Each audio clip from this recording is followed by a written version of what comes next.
त्याचं फळ काय आहे? येणे तुटती बंधने.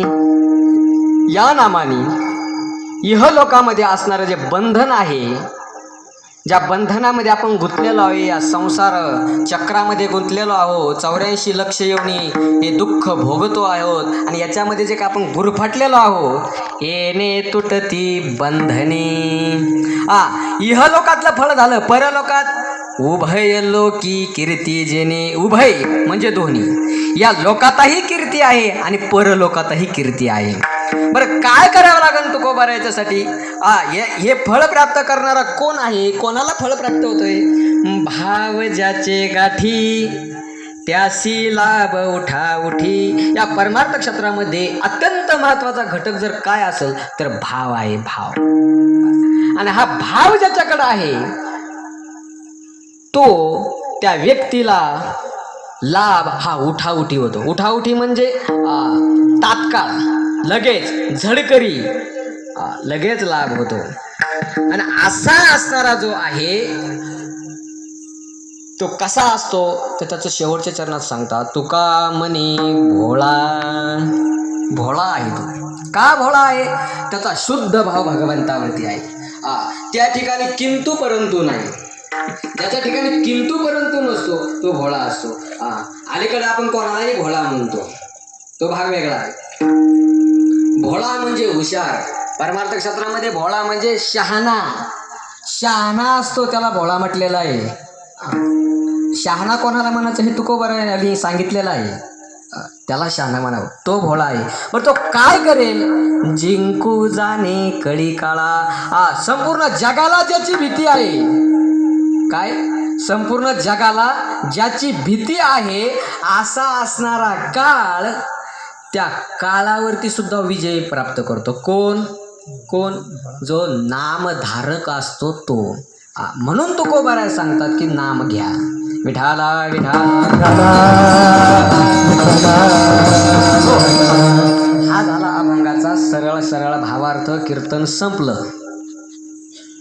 अरे बसा, नाही संपलं, दाटून म्हणलो. नामाचा महिमा सांगतात. महिमा का सांगावा लागतोय? नामाचा महिमा का सांगावा लागतो? का? कारण प्रत्येक युगामध्ये महात्म्य सांगितलेलं आहे. त्या युगाचं, त्या युगामधल्या साधना सांगितलेल्या आहे. त्या साधनेचं महात्म्य सांगितलेलं आहे. त्रेतायुगामध्ये तप केलं जायचं. तप. द्वापार युगामध्ये पूजा पाठ. सत्ययुगामध्ये योग केला जायचा. योगाने परमात्मा साधला जायचा. योगाने भगवंतापर्यंत पोहोचल्या जायचं. तपाने भगवंतापर्यंत पोहोचल्या जायचं. पूजेच्या साह्याने भगवंतापर्यंत पोहोचल्या जायचं. पण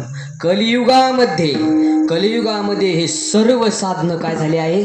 शम पावलेले आहे. शम पावले म्हणजे आहे हो साधनं, पण तेवढी ताकद नाही राहिली त्याच्यामध्ये.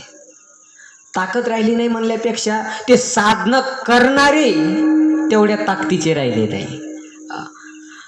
बघा, योग जर करायचा असला योग, तर योगामध्ये काय आसनं असतात, साधना आहे. आसन, प्रत्याहार, ध्यान इत्यादी गोष्टी आहेत योगामध्ये.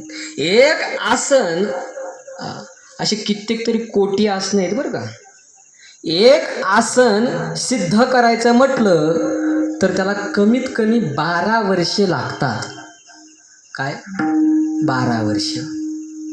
आपण कीर्तनात जर बसलो बरं का, तर आपल्याला कीर्तन संपेपर्यंत व्यवस्थित मांडी घालून बसता येत नाही. राहू द्या आता नका घालू. नाही, अब कीर्तनात आपण उभा राहिलो तर व्यवस्थित उभा राहतो का? असंच राहील. म्हणजे आपण एका ठिकाणी शांत राहू शकत नाही. एका आसनावरती सविकल्प समाधी लावायची. त्या सविकल्प समाधीमधून निर्विकल्प समाधीमध्ये जायचं आणि त्या निर्विकल्प समाधीमध्ये गेल्याच्या नंतर आपल्याला भगवंत ब्रह्मज्ञान प्रदान करतो आणि त्या ब्रह्मज्ञानाच्या ताकदीने आपण काय होतो? मुक्त होतो. किती अवघड आहे! एवढं अवघड आहे. तपाचंही तसंच आहे. पूजाचंही तसंच आहे. आपण पूजा करतो तशी पूजा नाही. घेतला महादेवन डुबकाळीला त्या घंगाळात, अशी नाही. षडोपचार पूजा केली जायची. पूजेचे अनेक प्रकार.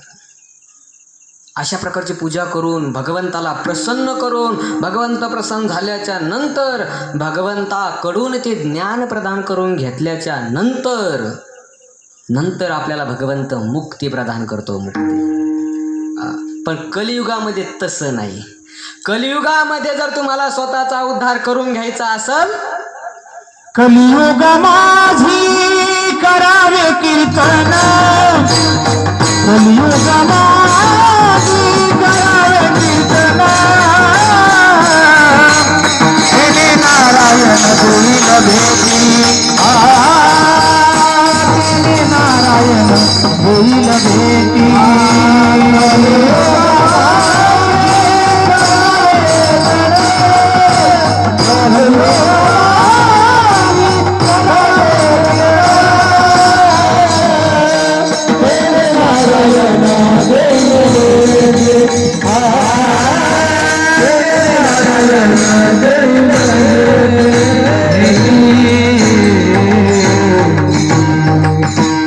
कलियुगा माझी करावे कीर्तन, तेने नारायण देईल भेटी.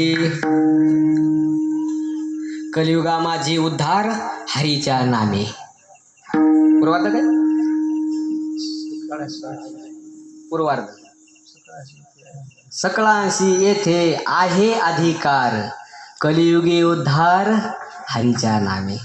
हे अपेक्षित होतं बरं का. ते पण आहे, पण स्वभाव माहिती ना तुम्हाला. कलियुगी उद्धार हरीच्या नामे.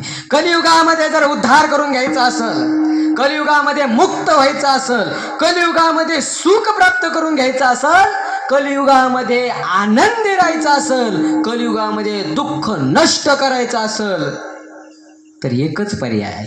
एकच. ते स्कॉलरशिपची परीक्षा असते ना, त्याच्यामध्ये मला वाटतं बहुतेक 4 पर्याय असतात, है का नाही. ते 4 पर्याय असतात. त्या 4 पैकी जो योग्य पर्याय आहे त्याच्यावरती काय करायचं असतं,